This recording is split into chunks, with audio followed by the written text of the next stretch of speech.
most of its history, Melbourne has been divided by the Yarra River. North and south had very different kind of cultures and communities.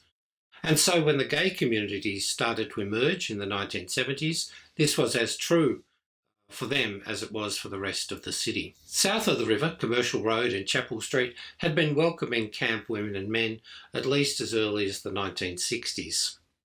North of the river, things came later, with the emergence of Northside, as it was called, in the 1980s.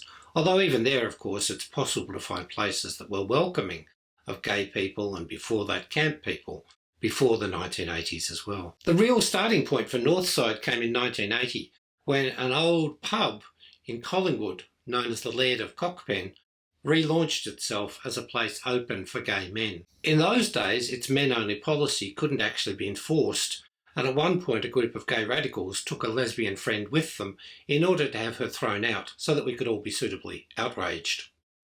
By the late 1980s, anti-discrimination laws were in place, and it was in fact possible to get an exemption from those laws in order to become a men-only pub, and that's what the Laird did.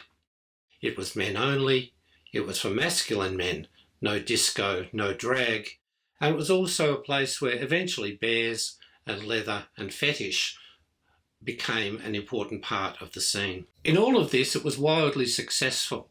The Laird became very popular and was known to be the kind of place where people could go to relax and have a quiet beer if they wanted to. It became a central part of Melbourne's gay community and took on sponsorship of a bunch of different organisations. It also provided a model for this kind of pub, and Circuit these days operates very similarly.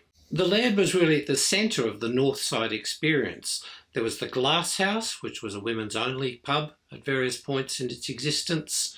There was Hares and Hyenas, the queer bookshop and events centre, as well as various cafes and restaurants that popped up and disappeared with rapidity.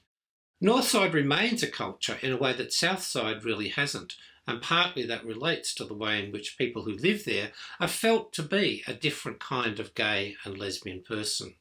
More serious, less trizzy.